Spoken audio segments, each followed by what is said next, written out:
역대하 21번째 시간입니다. 오늘 말씀은 역대하 20장 20절부터 37절 말씀까지입니다. 역대하 20장 21절부터 24절 말씀까지를 합독하고 역대하 20장 20절부터 37절 말씀을 이렇게 보도록 하겠습니다. 그러면 역대하 20장 21절부터 24절 말씀을 한 목소리로 합독하겠습니다. 백성과 더불어 의논하고 노래하는 자들을 택하여 거룩한 예복을 입히고 군대 앞에서 행진하며 여호와를 찬송하여 이르기를 여호와께 감사하세 그의 인자하심이 영원하도다 하게 하였더니 그 노래와 찬송이 시작될 때에 여호와께서 복병을 두어 유다를 치러 온 암몬 자손과 모압과 세일산 주민들을 치게 하심으로 그들이 패하였으니 곧 암몬과 모압 자손이 일어나 세일산 주민들을 쳐서 진멸하고 세일 주민들을 멸한 후에는 그들이 서로 쳐 죽였더라. 유다 사람이 들망대에 이르러 그 무리를 본즉 땅에 엎드려진 시체들 뿐이요 한 사람도 피한 자가 없는지라. 아멘.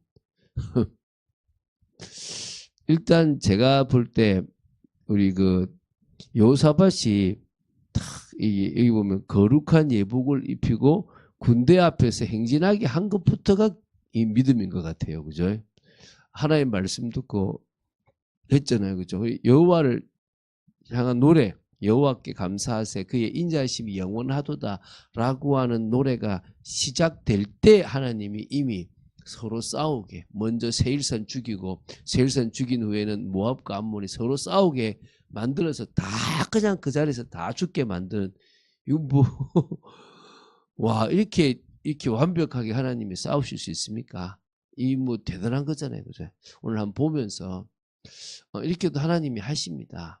우리의 인생에도 우리 교회의 모습에도 하실 겁니다. 그런데 요 일을 위해서 우리가 뭐가 필요하냐면 중심이 필요해요. 하나님 앞에 우리가 어떤 중심이냐? 하나님은 중심을 모르시지는 않지만 우리의 여러 가지 생각 중에 가장 하나님 앞에 드리는 올바른 중심을 딱 그 순간에 드리기를 원하시는 겁니다. 나의 이익이 아니라 주님의 그 일에 오늘 그 축복을 누리기를 바랍니다. 자, 이제 우리 남유다 왕국의 제4대 왕인 여호사밧 통치에 대해서 오늘 마지막으로 다룹니다. 그래서 17장부터 20장까지를 다뤄왔는데요. 오늘 20장 27절부터 37절을 다루면서 이렇게 마무리를 짓습니다. 참 대단하게 보이잖아요. 그런데 또 평가에서는 부정적인 평가도 있습니다. 그걸 또 한번 보면서 우리가 좀 봐야 되겠습니다. 그래서 모압, 암몬, 세일 이 연합군이 사실 자중질환을 하게 되므로 유다의 그러니까 남유다 왕국이 승리했고요. 그 이후에 태평성 대조, 평안함이 있었답니다. 그리고 여호사밧의 이 통치에 대한 평가, 또 북이스라엘도 아시아 왕과 또 이 해상무역 동맹을 하려고 했는데 실패한 내용. 왜 자꾸 북이스라엘과 하려고 하는지 모르겠습니다. 하여튼 그런 부분들이 좀 아쉽습니다. 첫 번째 부분이 20절부터 30절입니다. 하나님의 말씀을 믿고 찬양하며 나아갔던 남유다 군대 앞에 이 모압과 암몬과 세일의 이 연합군은 패하게 됩니다. 그 후에 남유다는 평안함을 얻게 되는 그런 부분이죠. 오늘 20절 21절에 여호사밧이 백성을 향하여 여호와와 그의 선지자를 신뢰할 것을 촉구한 후에 이 먼저 거룩한 예복을 입힌 찬양단을 하여금 군대 앞에서 여호와를 찬송하게 하고요. 군대를 이끌고 모압 연합군을 와서 싸우기 위하여 드그와 들로 간 겁니다. 오늘 읽었지 않습니까? 참 이게 다 준비하라. 제가 20절은 아니거든요. 읽어볼게요. 이에 백성들이 아침에 일찍 일어나서 드그와 들로 나가니라. 그 말씀을 듣고요. 예언의 말씀 야시엘의 말을 듣고 가는 겁니다. 나갈 때 여호사밧이 서서 이르되 유다와 예루살렘 주민들아 내 말을 들을지어다. 너희는 너희 하나님 여호와를 신뢰하라. 그리하면 견고히 서리라. 그의 선지자들을 신뢰하라. 그리하면 형통하리라.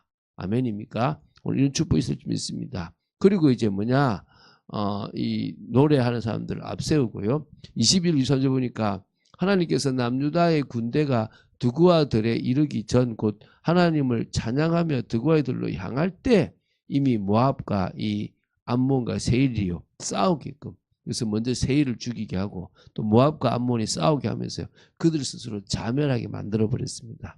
그래서 서로 쳐 죽이고요. 또 남았는데요. 24절부터 보면요. 보니까 이 드그와 덜에서 이렇게 그 망대에서 쳐다보니까 서로 이게 다 싸워가지고요. 다 죽고 나서 그 전리품을 거두는데 사흘에 걸쳐서 막대한 전리품을 수거한 정도로 많은 군사가 왔다고. 그러니까 어차피 여호사밧이 놀랄만도 하죠, 그죠? 그리고 하나님께 감사를 드리고 예루살렘으로 개선하여서요 악기를 연주하며 하나님의 성전까지 행진한 것을 한번 보겠습니다. 24절입니다. 유다 사람이 덜망대에 이르라가 읽었죠, 그죠? 그 무리를 본즉 땅에 엎드려진 시체들 뿐이요 한 사람도 피한 자가 없더라. 한 사람도 피한 자가 없대요. 자, 그리고 여호사밧과 그의 백성이 가서 적군의 물건을 탈취할세 본즉 그 가운데에 재물과 의복과 보물이 많이 있으므로. 그러니까 여러분 돈 따라 싸움할 필요도 없잖아요. 근데 그냥 하나님이 원하시는 그 일들을 진행하면요 어떤 일이 벌어집니까? 이 재물도 온다니까요. 각기 탈취하는데 그 물건이 너무 많아 능히 가져갈 수 없을 만큼 많으므로 사흘 동안에 거두어 드리고 넷째 날에 무리가 브라가 골짜기에 모여서 거기서 여호와를 송축한지라. 그래서 이 브라가 골짜기 찬송의 골짜기죠. 그러므로 오늘까지 그곳을 브라가 골짜기라 일컫더라. 찬송의 골짜기, 송축의 골짜기라고 보시면 되겠죠. 유다와 예루살렘 모든 사람이 다시 여호사밧을 선두로 하여 즐겁게 예루살렘으로 돌아왔으니 이는 여호와께서 그들의 적군을 이김으로써 즐거워하게 하셨습니다. 그냥 갔다 왔어요. 한 명도 죽은 사람이 없어. 이게 말이 됩니까?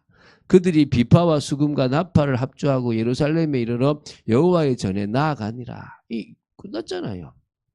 그래서 이 29절 30절은요. 이번 전쟁에서의 승리의 결과 주변 나라들이 하나님을 두려워함으로 말미암아 남유다가 평강을 누리는 태평성대가 되었던 거죠. 이방 모든 나라가 여호와께서 이스라엘의 적군을 치셨다 함을 듣고 하나님을 두려워함으로 여호사밧의 나라가 태평하였으니 이는 그의 하나님이 사방에서 그들에게 평강을 주셨습니다. 사방으로 하여금 두려워하게 만들어버린 겁니다. 이러면 끝나잖아요. 우리가 믿는 하나님이요 싸워주시면 돼요. 어떻게 하면 됩니까? 하나님이 싸우실 수 있도록 하나님이 원하시는 선택을 하면 돼요. 어떨 때는 싸우라고 하면 싸우면 되고요. 찬양하면 찬송하면 됩니다. 무조건 똑같은 방법이라고 할 수는 없습니다. 그러나 그분을 믿고 나아가면 돼요. 주님을 믿고 나아가면 주님이 해결하시게 되어 있다니까요. 우리는 뭡니까? 그러지 못하고 오히려 우리 방식대로 하려고 그래요. 세상 방식대로 하려고 한단 말입니다. 세상 방식대로 하려고 했던 모세가 광야로 쫓겨났단 말입니다.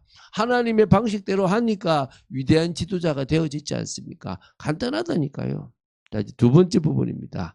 31절부터 37절입니다. 여호사밧의 통치에 대한 평가와요. 북이스라엘 아시아 왕과의 해상무역 동맹을 하려고 했던 것이 실패한 내용입니다. 하나님 막으셨죠. 자, 31, 34절 볼게요. 자, 이 여호사밧 왕에 대한 통치 계획과 이제 평가입니다.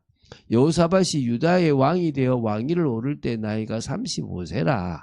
예루살렘에서 25년 동안 다스리니라. 그의 어머니의 이름은 아수바라. 실리의 딸이더라. 아무래도 좀 믿음 있는 사람이라고 보면 되겠죠.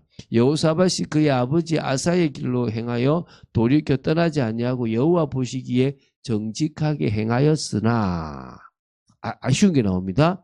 산당만은 철거하지 아니하였으므로. 그렇게 백성을 가르치고 했는데도 뭐요? 산당만은 제거하지 않았대. 철거하지 않았으므로 백성이 여전히 마음을 정하여 그들의 조상들의 하나님께로 돌아오지 아니했더라. 우리 참빛교회 성도님들의 중심에 딱 여호와께로 돌아가는 중심이 있게 되기 바랍니다. 돈이 세상적인 것이 그 자리에 있지 말고 딱 주님께로 돌아가게 되기 바랍니다. 산당을 제거하는 철거하는 축복이 있게 되기 바랍니다. 이외에 여호사밧의 시종 행적은 하나님의 아들 예후의 글에 다 기록되었고 그 글은 이스라엘 열왕기에 올랐더라. 이렇게 기록이 되어 있는 거죠. 그래서 참 아쉬운 부분이 사실 있습니다. 인간적인 한계가 좀 드러났죠. 이제 35, 37절입니다. 이 여호사밧의 말년에 있었던 사건 하나를 이렇게 하는데요. 다시스로 보낼 무역선을 건조할 목적으로 아카바만의 에시온게벨 항을 장악하기 위하여 북이스라엘의 아시아와 해상무역 동맹을 맺고자 했는데요. 배를 건조했어요. 하나님께서 배를 파손시켜 버렸어요. 그래서 동맹이 실패로 돌아간 내용입니다. 그건 뭡니까? 하지 말도록 막았는데 마지막까지 아쉬웠던 부분을 지금 기록한 거죠. 두 왕이 서로 연합하고 배를 만들어 다시스로 보내고자 하여 에시온 게벨에서 배를 만들었더니 마레사 사람 도다와후의 아들 엘리에셀이 여호사밧을 향하여 예언하여 이르되 왕이 아시아와 교제함으로 여호와께서 왕이 지은 것들을 파시리라 하더니 이에 그 배들이 부서져서 다시스로 가지 못하였더라. 하나님이 이렇게 말씀을 주세요. 여러분, 우리가 말씀을 듣고 말씀을 따라가는 축복이 있어야 될 줄로 믿습니다. 그럴 때 하나님의 역사를 볼 줄로 믿습니다. 우리가 이번 주간에도 정말 이 예수 그리스도로 딱 충만한 이유가 예수님만이 하나님으로부터 권위를 받았고 예수님만이 유일한 길이고 유일한 방법이잖아요. 그러면 우리 인생의 유일한 방법도 예수 그리스도밖에 없다는 것을 확신하고 언약이 반드시 성취될 것을 믿고 언약 안으로 들어가면 되는 겁니다. 오늘 그런 축복이 있는 여러분 되시기를 주 예수 그리스도 이름으로 축원드립니다. 주는 그리스도시요 살아계신 하나님의 아들이심을 고백합니다. 아버지 하나님, 믿음으로 나아가기를 원하며 말씀 따라 나아가기를 원하며 정말 부족함 없이 산당까지 다 철거하고 우리의 마음이 하나님께로 딱 향하도록 만들고 싶습니다. 아버지, 아직도 저희들 속에 있는 여러 산당들이 제거되는 축복이 있도록 지켜주시옵소서. 주 예수 그리스도 이름으로 기도드립니다. 아멘.